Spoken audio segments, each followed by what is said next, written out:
Hi there, greetings and salutations. My name is Jake Query. That is the non-excited stoic Derek Schultz. What are you doing here? What do you mean I'm smiling and waving? You look constipated. What are you talking about? I do not look constipated. Here you are. I was smiling and waving. No. I did the same thing I do for every show. Once I said your name, before that you looked terrified. What do you want me to do? Yeah, that's better. Little jazz hands. Hello. Bailey and Wood is the presenting sponsor of this program, Derek, and they want you to be upbeat and excited about it, right? And why would you not be when you are connected to Bailey and Wood? Because we know not only great people, but doing great work and helping out and been loyal to us. Their golf outing? Golf outing. August 7th. Can you make it, by the way? August 7th is a Thursday. They need us to be the MCs of leading everybody onto the course. I think that's the golf outing also for the radio station. Oh, is it really? Oh, boy. I better tell Mike then. Can you show up late? Yeah. It's 10 a.m. is what he told me for the start. I mean, I could do it. Most people were there to see me anyway. But I wanted to give you the opportunity to be there. Honestly, it's a favorite event of the year. It's awesome. Yeah, it's the best. You get the helicopter over that drops the golf balls, and then the oh my God, this is like the Sixers. This has got to be the fifth or sixth year that we've done it. Yeah, it's great. Right? Yeah, it honestly is an awesome event. It's weird to think that it's Anthony's always out there. It's fun. They have those little sausage biscuit sandwiches that Mike has. They make up, and they're really, really good. Last year, Brian was out there that I met, and I mean, it's great. Yep, I love everything about it. So I will do my best to be there for it. But we are always happy to have Bailey and Wood on board with us on this time period. It's so funny, Derek, because this is the time of year traditionally when you do sports talk radio, you do a podcast, you do a television show, whatever it may be, where we get into, there's a reason they call it the dog days of summer. Not the case this year. I mean, it's been storyline after storyline after storyline. And whether you're talking about the basketball side of things, whether you're talking about the football side of things, for that matter, baseball in full swing, pardon the pun, a lot to talk about today. Yeah, I mean, we're used to Kevin Pritchard's year-end press conference coming on May 10th, not July 10th, or right around July 10th, right? And that's what ended up happening. We're taping this, obviously, early Tuesday morning. And of course, last week, as you guys know, it's been a running joke on this show, and it's been a constant frustration for me. Of course, the Myles Turner thing happens like an hour after we record the episode. What are we going to do there? But it is good, actually, to, instead of having the show say like on Thursday or Friday where we're reacting to 72-hour-old news, the Kevin Pritchard stuff kind of refreshing that storyline again so we can give our reaction to the Myles Turner departure, which I know was surprising to a lot of people. And I think now that we've had a week to sit on it, Jake, we might not know until we get Myles' version, because I'm assuming he's going to do a presser with Milwaukee, Myles' version of the story. But adding everything up, and you tell me if you agree with this, I don't think it's implausible to suggest that the Pacers had a number in mind. They were coming from a position of strength, or at least they thought a position of strength.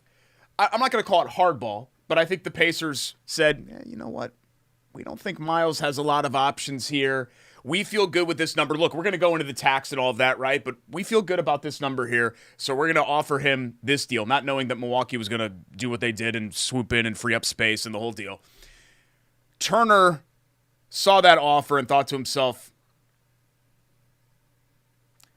I saw what Naz Reid got. I've been here 10 years, guys. You tried to do this thing with DeAndre Ayton a couple of years ago. You've been in on me. You've been out on me. Both sides have had I wouldn't say a difficult relationship, but an interesting one, right, Jake? Yes. Turner's never been all the way in. Pacers never been all the way in. It's just been kind of a marriage that has existed because it's been the easiest thing for both people. This was Myles Turner's first time as an unrestricted free agent. Unrestricted. Where the Pacers didn't necessarily have the best deal that was on the table. And I think Turner knew that in the back of his head. And I think there's a chance that he looked at that deal and he said, you know what? Whatever it was, because we don't know what the Pacers initially offered. Let's say that's $23 million. And Myles is thinking, I need something closer to 30. And he's probably thinking to himself, you know what, guys? I'm out. Okay? I'm gone. I'm not doing this anymore. I want to go somewhere where they're going to get closer to my number and I'm going to feel wanted. And I think Milwaukee came in and white-knighted it, right? They put the cape on. They picked up the phone. They called Turner. And I think there's a chance that he jumped at the opportunity, didn't even allow the Pacers to counter, and that's how things went down. I'm not saying that's factual. Like, I don't know that's how things went down. I think that's a plausible scenario of how things went down. Look, there's really only one area there where I'm going to disagree with you, and that is in saying that Myles was never fully in with the Pacers. I think Myles Turner over the course of his 10 years has been the perfect lieutenant that you'd want. He's done everything the franchise has asked. He's been involved in the community. He's been a very good player. He's improved each year. He's been, I think, a selfless teammate. That's not me trying to carry Myles Turner, water for Myles Turner. I'm just saying I think he withstood and went through a lot of things. I don't think any of it from the Pacers standpoint was egregious. I think part of that is just the business of basketball, right? But I agree with your point of at some point I think Myles Turner just said, yeah, okay, look, not enough is enough, but basically enough is enough, right? Derek, I think what it comes down to is this. I agree with you in the fact that Indiana, Kevin Pritchard had said, we go into the war room essentially with two groups, cap teams and non-cap teams. And they looked at teams that they assumed were underneath the salary cap who could pay Myles Turner a lot of money and did not anticipate that someone like a Milwaukee would have a historic level of waiving money in Damian Lillard. I mean, the biggest buyout in NBA history before Damian Lillard. You know who it was? It wasn't Monte Ellis, was it? That might have been the biggest one in Pacers history. Bison Dele. Really? $31 million. Damian Lillard, they freed up $113 million. Now, they stretched it out. They had to get creative. I don't know how they did it, but they had to get creative. Is that going to be worth it for Milwaukee? That's Milwaukee's issue to figure out. But I don't think Indiana accounted for that possibility. And so I think the Pacers were indeed willing to go well into the luxury tax if need be. The offer they gave him still put them into the luxury tax. So people that say that Indiana wasn't willing to go into the tax, that's disingenuous because they were willing to even with their first offer. But to your point, yes, I think when it comes to asking for patience from Myles Turner from a negotiating standpoint, Myles Turner simply said, I've run out of that patience because you had up until this season to extend me. It didn't happen. You at least once tried to trade me. And so you know what? There were plenty of opportunities to put the ring on it. And I don't mean championship ring. I'm using the phrase. And you didn't do it. You just kept dragging it along. And so, and I understand it from both standpoints. And the Pacers put out a video thanking Myles Turner. I don't think that in the Pacers standpoint, the Pacers don't really have the leverage to come out and make him look like the bad guy. I don't think anybody's the bad guy here. I just think it was a separation of. I don't think anybody did anything wrong. And here's the other thing, Derek. This is the thing that's so easy to forget, for myself included. If you're Myles Turner or you're whoever and you look at it and you go, wait a minute, I completely forget. I got to wait like 18 months before we're back to full strength again. Yeah. You know what I mean? Yeah. I mean, the window, you ever seen that?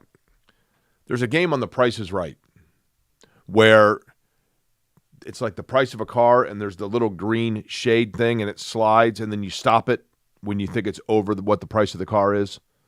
Yeah, I know that game. That little sliding partition thing, that's like the Pacers' window of winning a championship, and it just slid even further down. You take the years that the Pacers felt like they could compete for a title, and that now slides and starts again in 18 months because you don't have Tyrese Hailburton for a year and a half. If you're Myles Turner, you look at it and you go, you're wanting me to sign for 4 seasons. The first of them is thrown out. Do I want to be part of a pseudo-rebuild, or do I want to be part of a team that's just plodding along, or do I want to go to Milwaukee where Giannis is trying to win one more before he leaves? And, I mean, it changed things. I get it. And everybody knows it changed things. The Hailburton injury, I don't care what Pritchard or anybody else says, it changed things. Certainly if they would have lost Turner like this and Hailburton was healthy, that would be egregiously bad. I would agree. Egregiously bad for the Pacers to let him walk out the door. I think excusable because of where they sit right now. I honestly think this, Derek. I truly believe this. I believe that if Tyrese Hailburton had never gone down, and regardless of whether the Pacers would have won or lost that Game 7, and I think they would have won. Yeah, so do I. But either way, if Tyrese Hailburton does not get hurt and is available and that Pacers team is available to be back in full strength for next season, the Pacers go in with a blank check and say, throw us the number and we're getting it done. Yeah, I mean, I think they would have been certainly more aggressive in keeping him. I'm going to take Kevin Pritchard for his word that they were going to go into the tax because it sounded like he had all the math spelled out. I think what the Pacers weren't willing to do is go into the second apron, which after the Turner deal, they would have gotten close-ish. Not like butting up against it, but because the second apron is when, suddenly you don't have your exceptions anymore. For those anymore. that don't know, you have a salary cap limit in the NBA. You can go over that salary cap, and when you do so, you go into apron number 1. This is kind of like when you get a speeding ticket. Getting a speeding ticket for going 0 to 15 over the speed limit is a lot fewer points than if you're going 15 and above and it's considered reckless driving. So there is a certain number that you can exceed the salary cap, and you do get a fine. I'm using air quotes here. You get penalized, and you have to pay a luxury tax up to a certain point. If it goes even beyond that number, then you go into apron number 2, which is a stricter penalty per dollar that you're over, et cetera, and that's what they wanted to avoid. Yeah, and it's not just money. I mean, there's restrictions on trades, and there's all kinds of things that kind of go into that as well. And I think the Pacers rightfully wanted to. I like your shirt today. Avoid that. Yeah, thanks. It looks like a Roots Canada shirt. Target clearance. That's where I got it. Target clearance, but it's nice. It's comfy. We talked about this last week, but a good ventilation. Target has a clearance section Good for ventilation. clothing? Oh, yeah. If you go in the way back, like by the undies and the socks, they usually have like a 30 to 70% off rack. But sometimes the stickers aren't up to date. So if you go and you look at the little Target thing with the arrow pointing down, you can go up to the price checker and you can see. And sometimes it says, the price tag will say $11, and sometimes it's like $7.40 because it's even lower than what you thought. And that's what happened with this shirt. A lot of times my sizes are available. I wonder why. Because I'm a little bit smaller. Because not many 9-year-olds shop for themselves? I'm slightly below average as far as size for a grown male. What is your pant size? I wear 30-30s. But really... you should get a sponsorship deal with ESPN for that. The legs could easily be like 27 or 28, if we're being totally honest. But they do not make 27, 28. So you Tom Sawyer 30-30 pants. Yeah. I mean, I have 30-30 pants and I have to wear a belt. Okay. Yeah.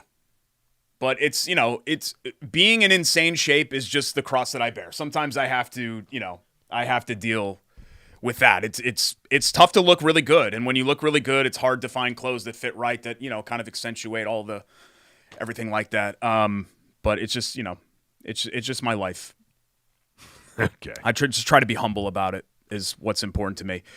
So the Turner deal happens last week, and then Jay Huff comes into the mix. A contract that is, I think it's a minimum deal, isn't it? I mean, it's a very good contract to absorb. This was a guy that was a very productive. He played at Virginia, and then was a very productive G League player. He was like a G League also. I think he might have been a G League MVP. I got to go back and look. Who just finally got real NBA time last season with Memphis and was a nice player for them. Right. A nice rotation, like a 10-minute per 12 game. minutes a game. Yeah, like 10, 12 minutes, whatever it was for him. But he can run, he can shoot, he can pass, he can do a lot of things that fit into the Pacers. I don't think you need to do a film study of Jay Huff to know that his core skills translate. I think the problem is that it's going to be center by committee, and there's just a lot of uncertainty here, Jake. We could talk all we want about the potential of Isaiah Jackson and James Wiseman. They're coming off Achilles tears. Sometimes guys don't feel like themselves for 2 years coming off Achilles tears. And Wiseman, it might never happen for him. I mean, Wiseman, when you talk about his potential, he was the number 2 pick 5 years ago. 5 years is a long time. Still young. But where you were drafted 5 years ago is completely irrelevant now. I would agree with that. I mean, look, so you have Tony Bradley. Here's what's interesting. No Thomas Bryant likely now. Correct. Right, no room at the end. So Tony Bradley is a guy that kind of started to steal minutes from Thomas Bryant in the postseason, not because of, a better talent or whatever else, but he did better what Indiana needed when Turner was not in, which was he was more of a tree trunk player, a low post body that had more physicality and better rebounder is essentially what Tony Bradley brought to the table. That's Tony Bradley in this center room is the one unicorn because the others there, whether you're talking about Wiseman, Jackson, assuming that they bring him back, or Huff, those are all centers that are more of the get it running type centers. be rim protection and then facilitating to get going in the opposite direction and start your transition. Now, Turner was so good because he could trail behind and hit the three or run from the high post. He was the sprinkler system, right, that helped facilitate the ball. Yeah, just shoot the ball around. That's what he did. Those three guys can do a level of that, not the shooting aspect of it, but the movement of the basketball standpoint. Bradley is more of your typical just low post, plant him down low guy. So I don't know which of those three. My assumption, based on their health, is that Isaiah Jackson is the guy that would be the starter, your primary starter. And I really like Isaiah Jackson prior to the injury. Now, he's put on a lot of weight. I don't know if that's muscle mass or if that's because he couldn't run for 7 months. You know what I mean? And he was a pogo stick before. So I don't know where he is going to be now. That's one of the things that we've got to learn. The one thing that is interesting is I don't think any of these players have the outside touch that draws defenses out like Myles Turner did. But I don't know that there are players in the NBA at that position that have that. That's what Myles Turner does that makes him unique, and that's why Milwaukee paid him a ton of money.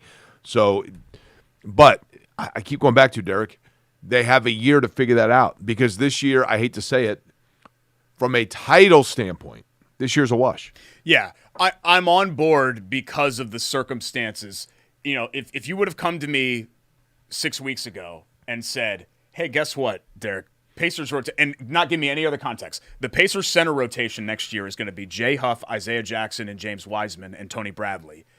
I would have flipped over a table. You know what I mean? I'd be like, what the hell are you talking about? Right. Like, no way. You can't possibly go into season. But because of the circumstances, I'm fine with it. And you know what? I'm not shut off to the idea. I really like Isaiah Jackson. That Isaiah Jackson can be a good NBA starter. I would agree with Even that. Wiseman, and I'm kind of low man on Wiseman. I don't really see it.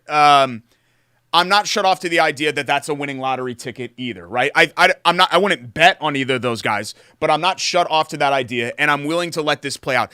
I wanted to touch on gap year here just real quick because I think, and I was once one of these people, I think there's this conception among fans that once you're out of the mix for the title, nothing else matters. Let's just have Furphy throw alley-oops to James Wiseman all season and play Jarris Walker 35 minutes. See, Vince is giving the thumbs up.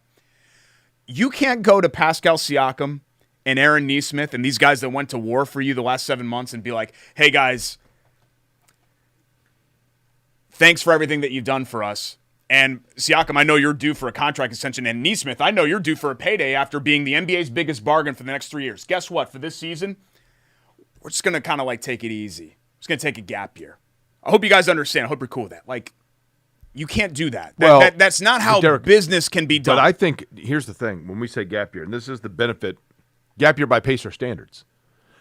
The Pacer, in a gap year, quote unquote, they still are going to be a 42-win team, 45-win team. They are still going to be what we expected them to be a year ago, 2 years ago maybe.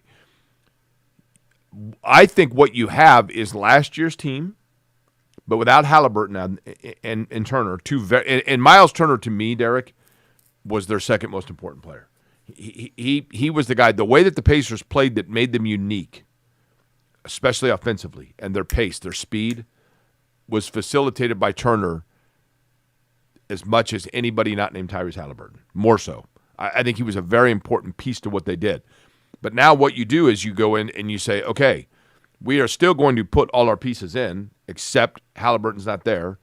And now we get a chance to get Benedict Mathurin significant minutes and Jarris Walker significant minutes. The one problem they're going to run into now, I use problem loosely, but the one challenge, if you're looking at extending that timeline, the range game, pushing that thing back over and saying, okay, in 18 months, they're all back in to try to win a title.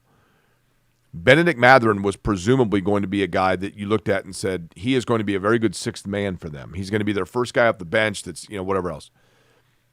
The problem is now he is entering a contract year, and it's going to be a year where he is going to start 68 games and average 19 a game. And some Washington or Phoenix is going to come along and offer him $28 million a year. And he's going to become a 25-20 guy. And and you're probably going to lose him now, and that's the one challenge. Yeah, I think because he would be a key piece off your bench. And Mathurin was going to be a key piece regardless of what happened. Obviously, his role changes a little bit. It becomes more important with Hailburton gone because somebody's going to have to fill in the scoring gap, right? Not that was Hailburton's only trait. We know what he was as a facilitator and a leader. And I'm on board with the player development and all of that. As I mentioned, the center rotation, it makes sense to me as far as a gap year. My point is, Jake, is that you're doing a disservice to your basketball team if you're not trying to win games. Like the Pacers, like the people that were like, oh, let's just roll with Wiseman and Jackson. No, off of 2 blown Achilles. No, you weren't going to do that. You're doing a disservice to your veteran core to not try to win games. This tanking conversation with the Pacers is always a non-starter because even the really bad Pacers teams have never had the ability to tank. Remember Dunleavy and Murphy? Those teams stunk. Those teams all won 35, 36, 37, 38 games. All of them.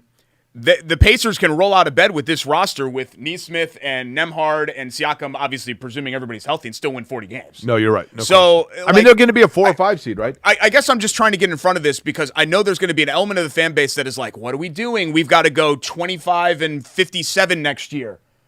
Stop winning games and actively rooting for them. And I just don't want that. I have been in this town and rooted for tanking before, especially with the Colts. 2022 Colts is a great example of that. But in this case, there's no point to do it. Fair. Yeah. I think they just go now to being Orlando or Detroit. See, I think Orlando with the moves that they've made is. Well, I'm saying of last year. Oh, okay. Yeah. I mean, Orlando and Detroit are two teams on the rise. I think the Pacers. Sure. Wouldn't it be fun? And this kind of goes back to if they're not going to win the championship, who cares? Wouldn't it be fun to have a Pacers Orlando? Orlando's the 3 and the Pacers are the 6 first round series. Yeah. And the Pacers give them a fight. Like, wouldn't you be into that? I'd be into that. I'd be cool with that. Vince wants him to, win 20 games next year and get in the lottery. But I'd be cool with that. And in Vince's case, that'd be more opportunities for him as a freelance cam operator at games. He'd make more money out of that. But no, Vince is still heard about Myles Turner and about the Hailburton thing, so he's just shut off to all these great ideas that I'm presenting on this show. You should be the GM, Derek. Kevin Pritchard does an excellent job. He's the president. He does him and Chad Buchanan do an excellent job as the brain trust. Yes, I think I know they have different titles. I know technically Chad probably reports to Kevin, right? But I think they cumulatively. I would agree. I think what's beautiful about the Pacers is that's how they've already. I know Peter Dinwiddie's not up there anymore, but I think the Pacers, Larry Bird, when it was Bird and Pritchard, I think it was always I would agree. Bird had the last word, right? Or even Donnie and Larry. It's always been kind of a team collective. Correct. That's that right. have made the personnel decisions. That's right. Instead of just one guy banging his fist on the table being like, you're doing this. You're very energetic today. I'm fired up. I have a renewed, last week and really just kind of in the wake of the Pacer season, I just was a little bit numb to it all. And I was sad, not because I'm emotionally invested, because I'm not. Certainly not like Vince is or like Pacers fans are, or even like you are in the team. But I felt sad for Pacers fans that they weren't able to get any basking in the glow of what was a special season because the Hailburton injury happened and then everything just cut to black, right? It was the Sopranos ending of basketball seasons where you're just like, wait, what happened? How can I process this? And that sucks. And now I'm just looking at it with a renewed sense of everything's going to be okay. Trust the process. Let's let this thing go. And let's not start going into, it's over. The Pacers window is closed. Hailburton's going to be trash forever. I'm just not, is that possible? Sure. I'm just not mentally willing to go there right now. Is it Sopranos or Sopranos? Sopranos, right? Yeah, I guess it's Sopranos. Did you watch it? Actually, no, I think it's Sopranos. I think it's Sopranos. Yeah. No, I think it's Sopranos. Yeah, I watched it religiously. Okay. I loved it. I've never seen it. You would really like it. But I've seen the last scene 100 times. Yeah. Is he getting whacked? Is that what they're... It's up to the viewer. I think what they've explained is sometimes, they've let you in on everything that's happening, right? You see literally everything that happens in the show through the history of the show. And in this case, you're the one... There are so many characters that don't see it coming. They go into the room with the guys. They think they're about to get their pin or whatever else. And then, bang. This time it was you, the listener, that was brought into the room, and you don't know. You either got made or your brain is splattered all over the wall at a deli counter. Yeah. That seems. I think I rewatched raw. it during COVID, and it is. There are some, certainly looking at it, it looks like a turn of the century show where 1999 fashion, especially in the early seasons and things like that. But for the most part, it has held up well, I think. When was it? Was it the same time as The Wire, right? Yeah, it would have been like 98 to 06. And which is better? I like The Sopranos better. I love The Wire, but I like The Sopranos better. Okay. Yeah. I did not love either last season. I thought The Wire had I thought The Wire tied up more loose ends. Sopranos kind of left some stuff out there. The Sopranos made me invest. The only time The Wire The Wire was Ziggy. That was the only time they forced me to try to invest emotionally in a character that I didn't care about. Right. Or the Sabatkas. I didn't care about any of them. Well, what's interesting is in that second season of The Wire. So for those that are unfamiliar, The Wire deals with predominantly the drug trafficking and gangs of inner city Baltimore. The second season, it goes to the harbor, the blue collar aspect of Baltimore, the dock workers, workers, and you fell in love with these characters in season one, and then all of a sudden, season two introduces you to this whole new storyline. You're like, well, what happened to everything? It's like fine, but I didn't care about any of that. Right, but you're like, I liked Myles Turner. Who is this Tony Bradley guy, right? Yeah. And so, and that was apparently there were some actors there were contract issues, et cetera, whatever else. But they punted on that pretty quickly. By the second, I think they figured out the dock worker storyline. They were like, yeah, these characters just didn't really. It kind of became the cool thing to do, to be like, well, season 2 is actually great of The Wire. Like, if you didn't really understand it in depth, I'm like, no, it's just. The core thing for any TV show, and this is Game of Thrones or anything like that, you need the audience to be emotionally invested in the fate of the characters. And in season 2, I didn't care about any of them. Whereas I cared about Wallace, I cared about Bodie, I cared about the school kids. I cared about the newspaper guys, the editor dude. Yeah. That was like, hey, this guy's a fraud. I cared about him. He wasn't on the chopping block. He wasn't going to die. Right. But I cared about him. I cared about Snoop. I didn't want to see, spoiler alert, I didn't want to see Snoop go. Wallace, man. That was hard. You know what? The death that hit me the most on that show, again, spoiler alert, if you don't want to watch it, was Bodie. It's been 20 years. Was Bodie. That was the one, because he was a survivor the only guy that really, Slim Charles was the only true survivor of that. Well, I mean, Marlo. Weebay. But Weebay too, but he was locked up. So that was different. Okay. But yeah, I think you should give Sopranos a chance. Sopranos. I loved both of those shows. But the Sopranos did have, I didn't care about AJ Jr. Oh my God. Like he was so annoying, and there was one part where he's swimming in the pool and you're like, oh my God, is he gonna go here? And then you find yourself kind of rooting for it, and then he gets saved, and then you're like, oh, okay, that's great. Vito, I didn't care about Vito. There was this whole character arc about Vito in season 6, and he was just kind of this dude that waddled around for the first Which has more seasons. episodes? I think they both had 6 seasons, right? Or it was Wire 5 seasons? Wire's 5. Okay. Soprano had 6 seasons, but the 6th season had 2 parts, if I remember right. I think that's right. 4th season of The Wire is the kids in the school, right? Yeah. That's the best season in the history of television. Yeah. I loved the arc of Amsterdam into the school kids. Yeah. So the middle of season 3 into the middle of season 4 is my absolute favorite collection of episodes. Randy. Bunny Colvin, man. I was emotionally invested in Bunny Colvin. Yeah, he's cool. And he was at the end of the day, he was the 18th most important character on that show. That's what made those shows great. Lester Freeman. Yeah. I love Lester Freeman's the man. Yeah. Lester Freeman was the best. Yeah. It's a great show. He was great. What else do we have to get to? Other sports things, including our Hoagie and Hero of the Week. See, the guys already know. Guys already know how we're transitioning. This All sandwich right, looks... Look, I want you to be as mature as possible here. So I went off the beaten path a little bit with this sandwich. As you guys know, thanks to Christina and her great team at Hoagies and Hops, they've been part of the show for over 3 years now. I think early 22. Been very good to us. We first had, and I've been a Hoagies customer since she started on Dormant Street. We've gone up and down the menu, right? All the Sandos, Dutch Country, Zerns, Hog, Keystone, Market Street, the whole deal. This one is on the menu but it's kind of like there are bacon bits on this, but it's their veggie version. Like, I've gotten this before without bacon bits on it. And I like veggie sandos. When I go to Hoagies and Hops, though, I want like 4 meats on it. You know what I mean? That's just how I am. But this is the Lancaster, and I loaded it up. Usually with Jake, I only do like, a little meat, a little cheese, because he's like a 10-year-old. Like, here you go. Do you want me to cut the crusts off? Like, that's how Jake's palate is. I have a more advanced palate, so I eat the sandos as they are on the menu, when in Rome. So when I'm at Hoagies and Hops, I'm not like asking for, I don't want lettuce. So what part of this is the challenge for me? It's got everything on it. So, but it also has the house-made dill dip, which probably has mayo in it. But it's so good. I know you're not a mayo fan, but it's so here. Wait, okay. You jumping in? Mm-hmm. What do we think? Even if it wouldn't be something that you ordered off the menu. It's refreshing. Yeah, see, it's still tasty, right? Yeah.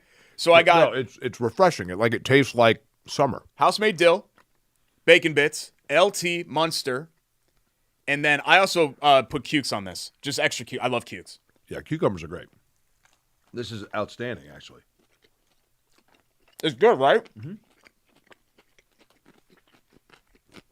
Definitely on the lighter side compared to like a Hog Island where it's meat and oil and cheese. Sorry, bacon bit go down the wrong pipe. It tastes like summer. Yeah. Check that out sometime. The Lancaster. It's our Hoagie of the week.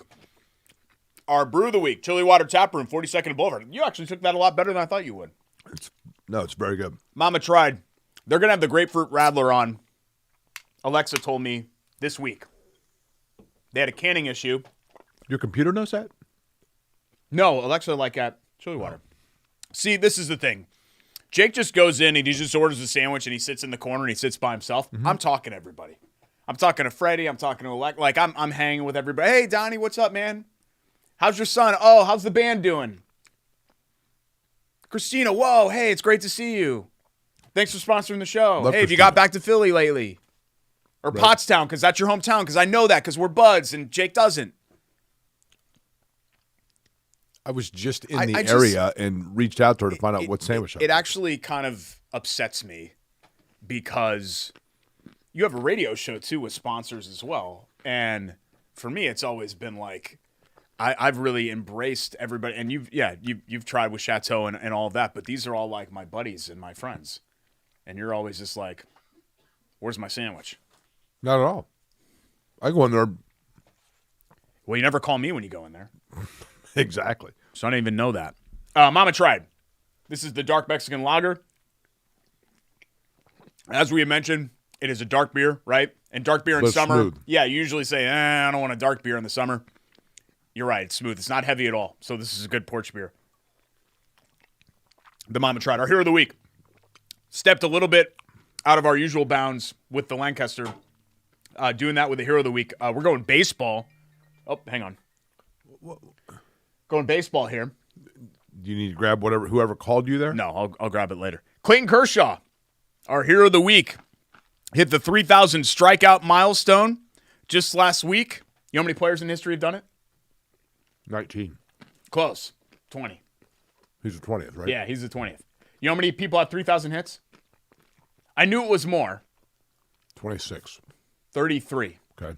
So, those are the two milestones that we were talking for hitters, 3,000. And 500 home runs, I guess, is up there too.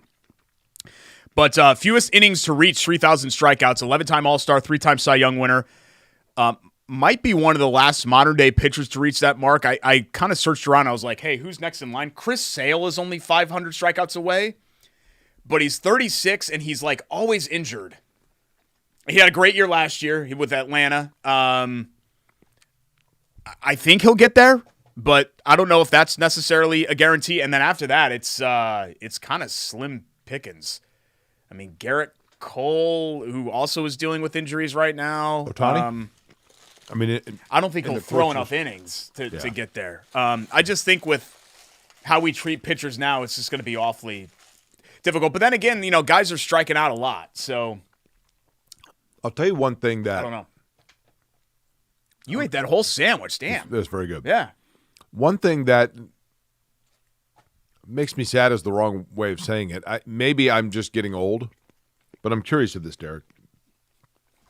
When I was at, as you and I both did recently, I was in Cooperstown, New York, and went to the Baseball Hall of Fame. Mm-hmm. And we talked about that last week. But one of the things that I noticed, I'm seeing all these, there was a travel baseball thing in Cooperstown, so there's all kinds of like 10, 11, 12-year-old kids running around. And I'm in the, what do you call it, the plaque hallway. I don't know what's that area known as? The induction gallery, for lack of a better phrase. I don't know what it's called. Is it just called the plaque room? Maybe.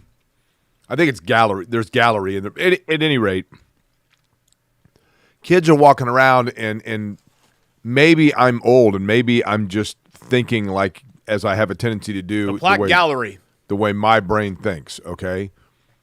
But I'm looking at kids, and I'm thinking to myself, these kids know who George Brett is. These kids know who Wade Boggs or certainly Babe Ruth or Willie Mays or Hank Aaron. They know who all these guys are. And they're looking at, sure, maybe Harold Baines or Robin Yount might elude them a little bit, but for the most part, kids that were born. 11. Yeah. I mean, but kids that were born 15 years ago are aware of who these guys that were stars 40 years ago are. And Derek, I'll be honest with you, 40 years from right now, how many players that are playing in Major League Baseball right now are going to be household American names still 40 years from now? Yeah, because, the hobby's coming back, but I think a lot of this has to do with baseball cards. Like, I remember, I don't remember watching a lot of games of Bert Blyleven pitching, right? But I remember his baseball cards, and he has a very unique name. Yeah. But I remember Robin Yount, because when, you're talking with your friends or whatever, and you're like, hey, name a Milwaukee Brewer. It was Yount, because who else? Or Paul Molitor. Yeah. Who else would you name? But yeah, the star power in baseball in 1983 compared to 2023 is just different. The other thing, too, is I think now, and this is a credit to the game itself, but I think now kids are so focused on playing baseball and traveling with their friends playing baseball that they are not then sitting and watching baseball. Yeah. You know what I mean? No, you're right. Yeah. My son right now has gotten into cards, and he can't get enough of it, which is great. But he still doesn't know all the players and all the teams or every player on every team. Speaking of that, and I think we've discussed this before, and I'm fascinated by this, and in no way, shape, or form, it's not my wheelhouse, but what is the shelf life on this Savannah Bananas phenomenon? This is a phenomenon. Yeah. The guys that have come up with this have all made themselves millions and millions of dollars. It's a huge brand. I remember, Derek, I will tell you this. A couple of years ago, it's probably been 15 years ago, my family does a trip every year to Hilton Head, South Carolina. And the one time that I was able to go, I got there after everybody else, but I drove myself. So when I was leaving to drive home, I was looking at different ways to circuitously come home as opposed to just driving up through South Carolina, through Clemson, which I've done a million times. So I was looking at minor league baseball teams, like, hey, I wonder if there's like a game I can hit on my way home. And I'm like, I wonder if Savannah has a team. And that's how I landed on the Savannah Bananas. And I'm like, oh, okay. And I didn't realize it was like an independent league team or whatever it was. This was a while ago. And then as I looked more into it, I'm like, oh, this is like a kiddie gimmick thing. So I didn't go. Within like 5 years, now all of a sudden they became this thing. And now they're selling out Fenway Park and Yankee Stadium. And they could sell out Wembley Stadium, it seems. Yeah, we went last year. Okay, so what is it? And I've never watched it. So is it basically just vaudevillian baseball? It's Harlem Globetrotters baseball, basically. It's like a barnstorming tour.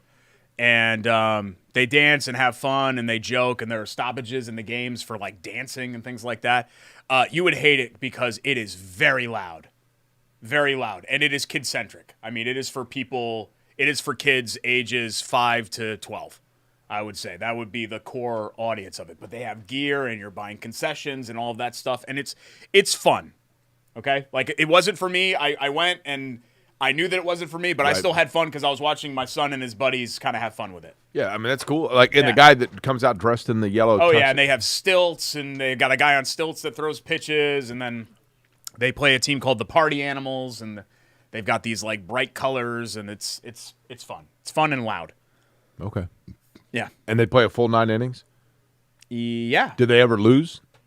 I don't know the answer to that. They did not lose the night that we were there, and I'm not aware of losses that they had. But they were doing that with their independent league, and then finally the independent leagues were like, hey, like, we're trying to play real baseball here. So then they left it and went on their own, and obviously it's been a smashing success. I mean, it was a failing, like, low A Well, they had baseball team. Didn't part of what helped them take off was the social media videos of guys coming up into the batter's box and doing It'd kind get of on crazy Sports things. Center. It'd be good on Top 10 or whatever. People would be like, what the hell is this? And then I think the biggest thing was if a fan catches a foul ball, it's an out in the game. And so that was a huge, so that was a huge deal because anytime that happens, they stop the game, they bring the fan on the field, and they get a standing ovation. Like it happened in our game.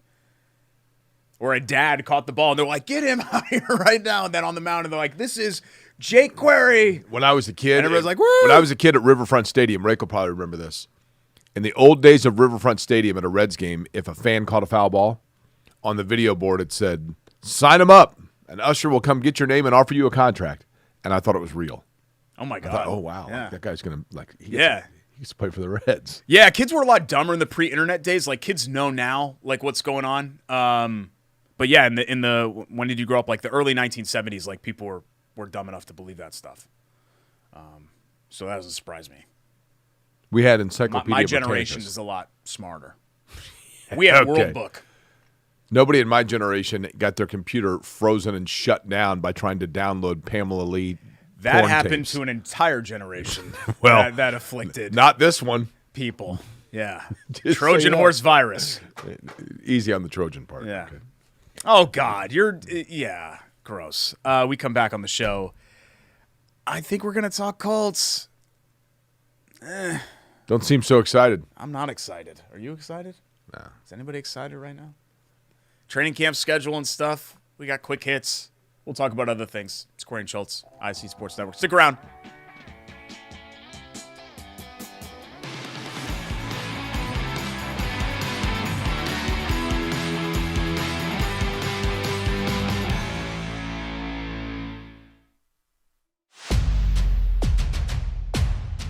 Hey, which games are we going to tonight? You know we cover all sports in Central Indiana. Hop in. It's going to be a long night. Bailey & Wood Mortgage Lender, proud partner of News 8 Sports Hummer.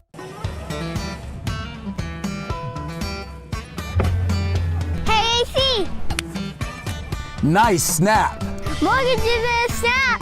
Duh! Bailey & Wood, a lending hand for Wish TV Sports. Hi, welcome back. Bailey & Wood presents Corey and Schultz, ISC Sports Network. We talked about the golf outing coming up here on August 7th, 855-350-HOME, BAWFG.com as well for our friends at Bailey & Wood Financial Group. Get that pre-approval for your home mortgage. Get that refi. You can do that with Mike Wood and his team, 5-star customer service. 18, 19, 20, I've lost count. All kinds of Indiana branch locations for Bailey & Wood Financial Group if you want to still be old school, walk in person. But BAWFG.com. What's amazing about that golf outing? You have people there that are clients of Bailey & Wood. You have people that are realtors, you know, that work with. Mike, literally, every single person that comes up, it's like he grew up with them. Yeah. He knows every person there. Everybody knows him. They know the family. I mean, it truly is a family atmosphere, family business. And when you are going and doing something like buying a home, that's what you want, right? Is you want somebody that's going to treat you and look out for you as if you're family, which is the best part about it. Well, he's just so active in the community and as a business, he's everywhere. So obviously he knows everybody because he's everywhere. And I don't mean that like in a arrogant way. Like Mike's not out there, hey, look at me. It's just they're so active. They want to be involved that they're involved in everything. And, you know, Mike's a real humble guy. Colts training camp is 2 weeks, starts 2 weeks from tomorrow. We're taping this early Tuesday, July 23rd. This is the least excited I've been about a Colts season, non-injury related, that I can ever remember.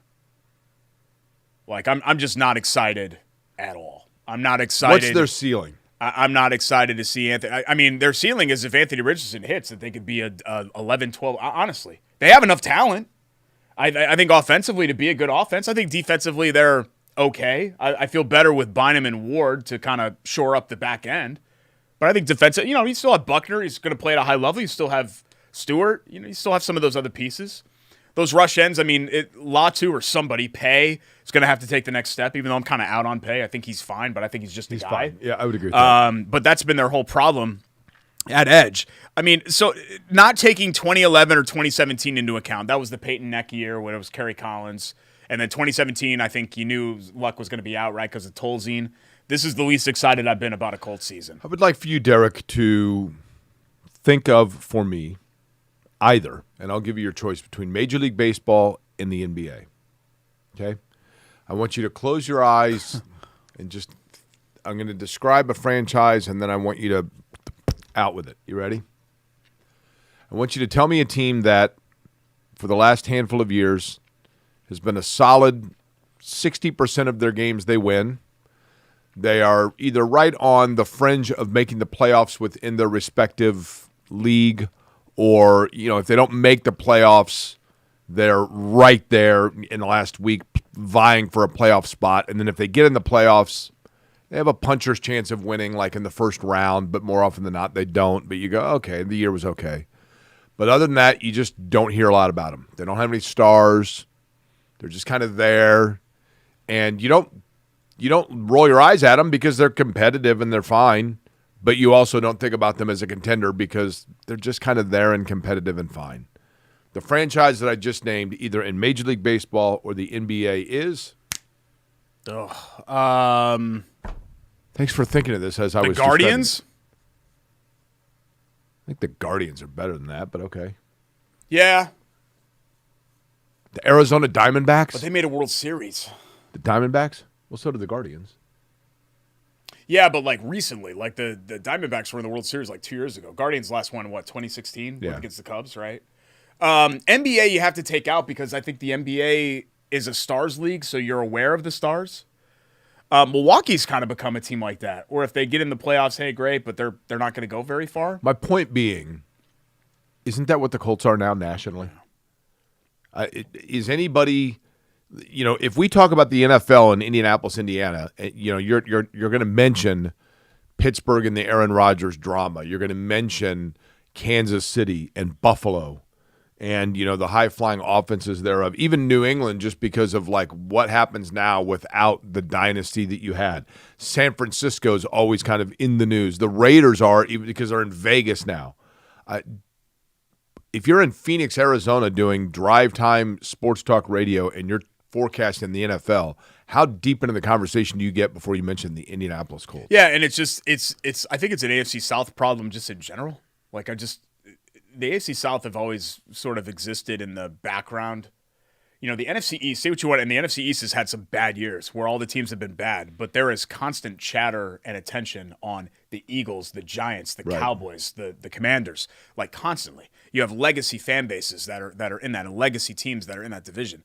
AFC South's always just kind of been Tennessee, okay, yeah. Jacksonville. Houston maybe with Stroud, they got a little bit of pop from Stroud, but they had a step sideways type season last year. I just think with the malaise around Ballard and the quarterback carousel, and it's a lot of things that factor into this.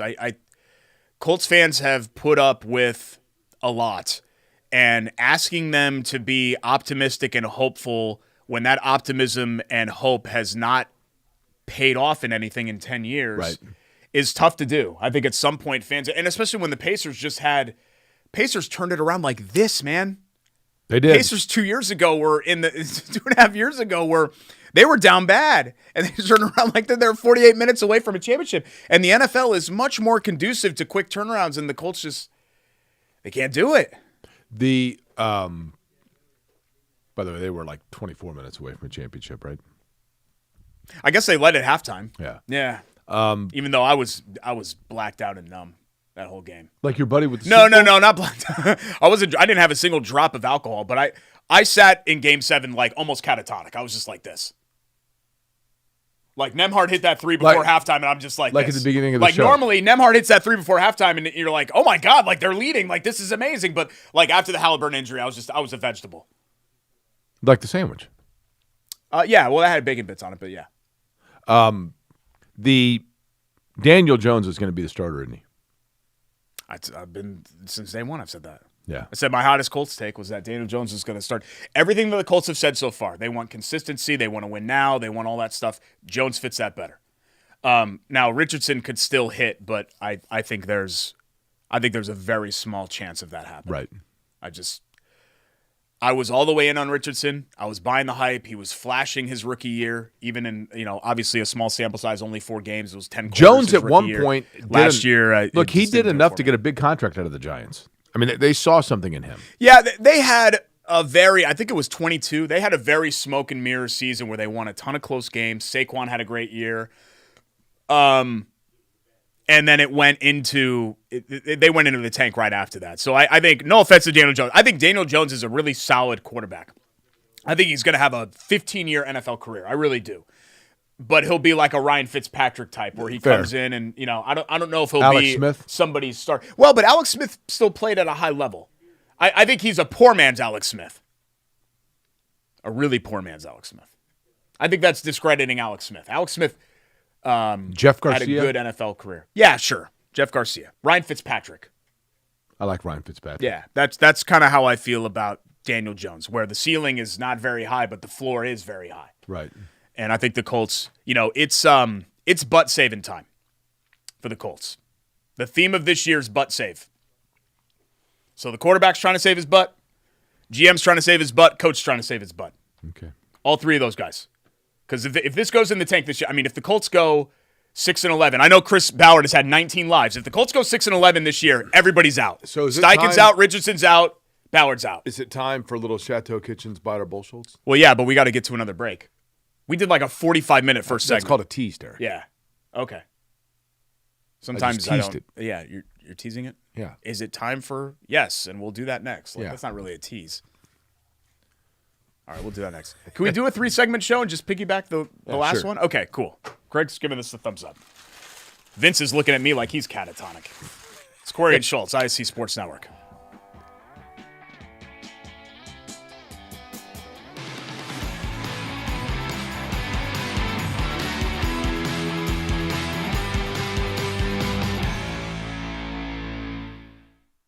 At Bailey and Wood, we pride our... Welcome back to Corey and Schultz here on the ISC Sports Network. I feel like my shorts are getting bunched up a little bit in the seat. And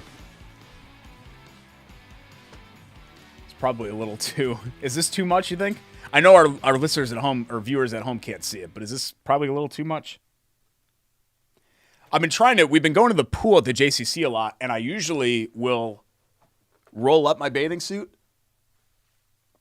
and try to get some sun like up here, like the upper regions of my thigh, because it's very white, whereas it kind of transitions into a nice like caramel color like here, but this is like more like this is more like caramel Indiana white, and then this is more like a caramel color. And I was just noticing, like, I've been adjusting in the chair and they got scrunched up a little bit, and I'm like, oh my God, like everything's kind of out over here. Everything. Your legs are not long or big, but they're horrific. And the last thing I need. They're very furry. Okay. They're very furry. Couple of quick hits here. You honestly might be the most disgusting human being. Before we get to Bite or Bull Bleep, I feel like Caitlin Clark is part of our quick hits every week, but on track to play this week, according to Steph White. She's missed 5 games with a groin injury. She's missed 10 total this season. 10 of the 18 games. She's missed more than half their games. Isn't that crazy? And they had like they just kind of walk through a loss to the Sparks after some great performances where you're like, oh, maybe they're turning around. They won the Commissioner's Cup. They played great against the Aces. But hopefully we get Caitlin Clark back this week. And then a couple of RIPs. This fits your category far more than mine, even though I know one of these. We lost Hein last week, the longtime WTHR sportscaster. And then Dick Mittman passed away as well, who I'm sure I never talked to him. I never met him. I'm sure you had some memories because of his IMS presence. Both great guys, obviously one generation before us in terms of their professional careers, but overlapped a little bit with both. Don Hein, we'll begin with that. Derek, do you remember? I remember it like it was yesterday when we were doing our show up in Fisher's and Wings, etc., and Don Hein walked in eating a Dairy Queen ice cream cone and said, yeah, I was just driving around and heard you guys were on, so I wanted to come and say hi. And that was a thrill for me because Don Hein was one of the legendary sportscasters of my childhood. But 33 years in the market, a guy that then transitioned as the sports director at WTHR into Dave Calabro, and then would come back and pinch hit and do different roles and different duties for them. And certainly, one of those broadcasting pioneers during the era when television sportscasters were giants. And he was one of them for certain. His relationship with Bob Knight, I think, is the thing that really set him apart within local television. But a true character. Played for Norm Stewart college basketball, a three-sport star in high school in Iowa, and then became obviously a Hoosier and a true character. And somebody that Rob Lynch, who you know well, that worked here at ISC Sports Network, thought the world of him as well, worked alongside of him. So was it Ed, Don, and Mark? It was. Or would Mark have been later? You mean in terms of who the Mount Rushmore was, because 59 wasn't Chet Kopic originally, okay. and then Don Hein, and then yes, Ed Sorensen, Mark Patrick, and then ultimately into Calabro. And then the core that we know now. Dick Mittman was a longtime writer for the Star News. He was not only was he a writer, but he is a man that served this country during the era of the Korean War. And as an Indianapolis native, it was really, or a Central Indiana native, it was auto racing that became his love and passion. And in his later years, after retiring from the newspaper business, he still worked as a freelancer within covering the Indianapolis 500 and race drivers for a very long time. And one of the things, again, that is, I think, the ultimate testament to one's professionalism and their approach is you could see that Dick Mittman in his older years, in his later years, twilight years, when he was still writing, the way that drivers respected him and the questions that he would ask, it was very clear that he was knowledgeable about the sport, had a passion not only for the sport but for the people within it, and that passion was reciprocated and returned back to him because he was a beloved member of the press corps of the Indianapolis Motor Speedway and the Indianapolis 500 as well, survived by 3 children, and joining now with his wife who had preceded him in passing. But certainly condolences to both, and 2 guys that left their mark in Indianapolis. Yeah, it's just sad that we've been talking about a lot of passings here lately, and those 2 happening within a week of one another. I remember having Don Hein on for Catching Up With, and we did about a 30-minute segment with Don Hein. That was the last year of Catching Up With in 2019 before we were let go. Let's get to Buy It or Bobley. Brought to you by our friends here, Chateau Kitchens, at Chateau Kitchens on IG and Facebook for before and after pictures of their latest projects. Here's what we do. I give a statement. Jake and I go back and forth, whether we buy it or it's bold bleep. You guys are probably familiar with this by now. Statement number 1, the Pacers will have a winning record this NBA season. Buy it or bold bleep? I buy it. Yeah, 42-40, right, is a winning record. I buy it. they still have a lot of talent. I'm going to buy it, too. The East sucks. That's the other thing that they got going for them. And if Mathurin becomes a 18, 19 point per game scorer and Siakam stays at his level and Nesmith, maybe you get a little bit more from Nembhard, a little bit more from Nesmith. Yep. Maybe this is the year for Jarris. Maybe Isaiah Jackson is good. This is still a team that 5 years ago would have been very content with. Oh, yeah. Yeah, but coming off a finals appearance, a Game 7 finals appearance, it's tougher to be content with it. But yeah, I think they can. I think they'll have a winning record this. I think they'll be right on the fringe of the play-in game. If you asked me right now, the Pacers would be the 7th seed in the East. Yeah, that's where I think they're at. And that's probably 42-40. I would love to. Who was the 7th seed this year? Was it Detroit? Or Orlando. Let me think. Wait, no. Yeah, hold on. I can tell you. The Pacers played the Bucks, so the Bucks were the 6th seed, right? The one seed was Cleveland, yep. Right? Cleveland in the opening round played Orlando, right? So was Orlando the 8?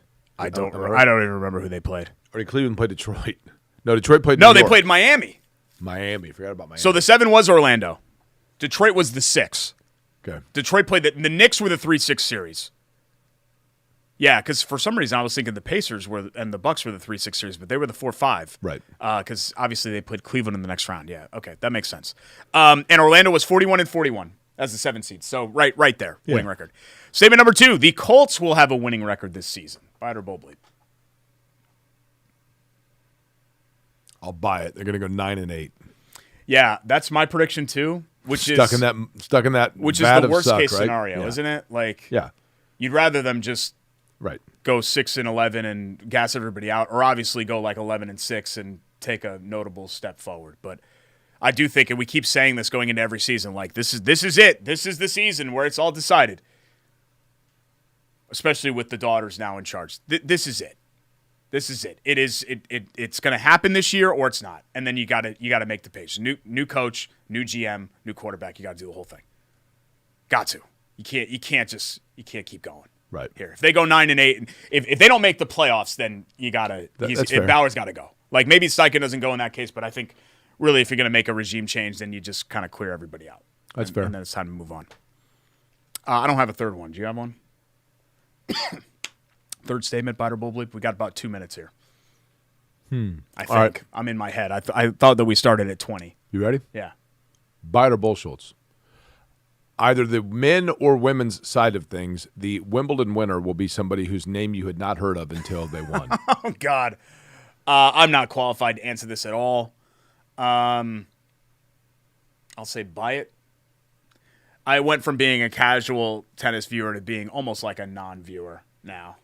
But Wimbledon, you're right. It falls in the time in the calendar where there's nothing else happening. That's the one that I'm usually... Like the Australian Open, I'm always like, oh, yeah, that happened? Like, because the matches come at like 3 a.m. Okay, how about this? Bite or bullshits. The biggest morons in sports are the people that look up with 2.5 minutes left and realize they're 25 hot dogs behind Joey Chestnut, but they continue eating. You got to finish strong. So bull bleep. Bull bleep. You got to finish strong. You got to do your best. It's like a marathon. There are going to be people that finish in front of you. You got to keep pushing all the way to that rope. You might set a new PR. You don't know. What if my PR is 42 H&Bs and I'm at 39.5? H&B? Yeah, H&Bs.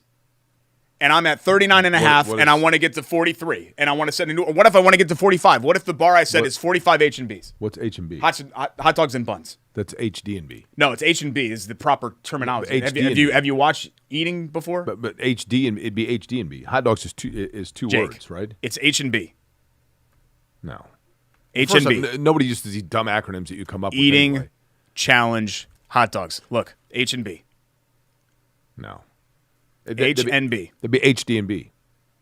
I'm going to Google search this. Why is it called H&B Joey Chestnut? It's HD&B. Nobody would say H&B. That's stupid. Makes no sense. Like okay, well, that's what it is. Like New I'm York not finding anything to back this up here. But that's New York what it is. Giants is not NG, it's NYG, right? That's what it is. New York, it's... Thanks to all of our great sponsors like Chateau Kitchens. ChateauKitchens.com, at Chateau Kitchens on Instagram and Facebook for before and after pictures. In-home transformations, that's what they're in the business of doing at Chateau Kitchens. Thank you to Chili Water Brewing. And the Mama Hoagies Tried and is Hops. great. Mama Tried is delicious. 42nd Boulevard. And get the Lancaster sometime too, because it's not a sandwich that you think of. There's not a ton of meats and cheeses on it, but it is very good. It's very light. Tastes like summer. Very light. If you had a big breakfast, maybe get a Lancaster. And then, actually, I'm on the center cam. Sorry, I'm cam 1. Sorry. Trying to focus. Bailey & Wood Financial Group, presenting sponsors of the show. For Jake, I'm Derek. We're off next week, right? Didn't I say that? Yeah. We are? Yeah, summer vacation. Summer vacation I'm going to England tomorrow. Are you really? Yeah. Oh, the Oasis thing, right? Yeah, you're pitting out. That's disgusting. Am I pitting out? Yeah. I don't think so. Yes, I'm going to those see look dry as Oasis. a bone, my man. Friday and Saturday, Oasis. Thursday, look dry. Liverpool Beatles tour. Dry pits. That's why I like this shirt. Okay, Vince is saying bye. Bye.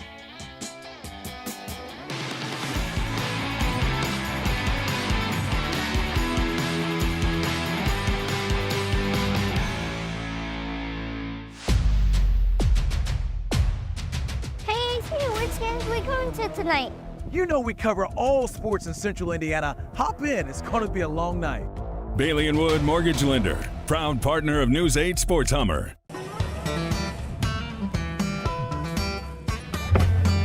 Hey, AC, Nice snap.